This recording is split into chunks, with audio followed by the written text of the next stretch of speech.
Ricky was active duty. He got his military retirement, so he has income coming in. Then he's creating a full second retirement. Do you believe anyone could do this? Absolutely. You just have to be willing to take the risk, a calculated risk. Do you like taking risks? Sometimes. It's hard, but I do love it. What would you say, like, this was a big mistake that I made, don't do this? What did you learn along the journey that, you want others to not have to do? I made an emotional decision in selling my first house sooner than I probably should have. And the reason for that was, so when I bought it, the market started going down. I bought it in 2006, and it almost immediately lost 35% of its value. It ended up going down, and it took almost 10 years. I sold it after 10 years for almost the same price that I bought it for 10 years prior.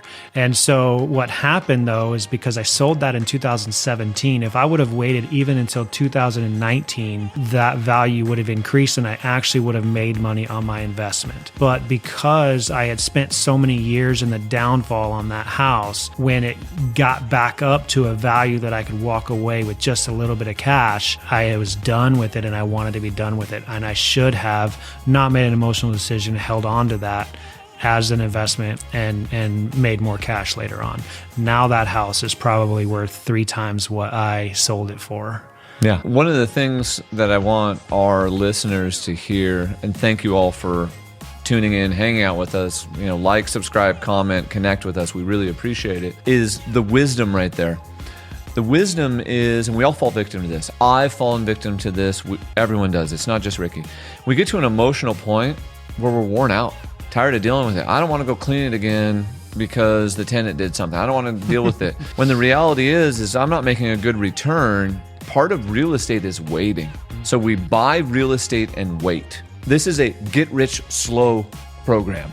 Buy and wait. So if I'm not getting rich and I'm not making cash flow and making money, now if I'm losing money, I got to get rid of it, okay? But if I'm not losing money, I just probably need to wait a little bit longer, because the market will eventually cycle and get me there. What else have you learned along your journey? That real estate is really a game of calculated risk. If you are willing to get out there and take risk. A lot of us are afraid to take risk and really try something. And that's an emotional feeling that's, we often are very afraid of risk. But the reality is, if we don't start taking risks at some point and making sure that it's a calculated risk, it's going to be very hard to succeed. And it doesn't mean that your risk has to be real estate. It could be some other investment opportunity, but it really goes across the spectrum for everything. You get out on the road in your vehicle, you're taking a calculated risk that you're going to get to where you want to go safely.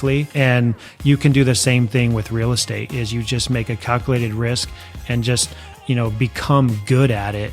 And eventually it's not going to feel like a risk anymore. A calculated risk, knowing the numbers, maximizing the upside and limiting the downside. Wait a second. And you got to be willing to lose, because your first try, you might lose some money, but you're going to learn from that. If you're not willing to lose a little bit, you're not going to gain anything. Well, let's go there for a second. Have you ever lost a bunch of money in real estate? Absolutely. So on my first house, I bought it for $165,000. Yeah. And within 6 months, it was worth $110,000. And it took forever to recover that. And I kept thinking, I'm like, this is never going to work. I don't know what I'm going to do. But my mortgage was lower than a rent in an apartment in that same area. So I just kept doing it. And I just stuck it out. And eventually it ended up not being a loss. And I was able to come out of that. Ooh, okay. So hold on. I want to unpack that. Let's go a little deeper. You had an emotional loss on paper. You didn't take a physical loss.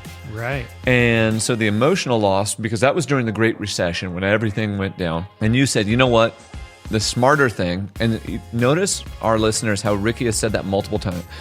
I wanted to do something, but I found the smarter method of doing it. I understood what was happening. I went and I seeked out the counsel of mentors and friends and people like that. So he avoided the emotion, he figured it out, and he stayed in the property because it was less expensive. Now, granted, you didn't make a bunch later, but if you would have held it longer, you could have. So the reality is, And this is also what I'm getting to for our military people as they move around. You've never lost money in real estate. You just lost money. You kind of emotionally lost money, but you didn't physically lose money. Right. Yeah. But that emotional loss really makes it hard to want to keep doing it. So even after that, you still have to keep getting up and trying it again.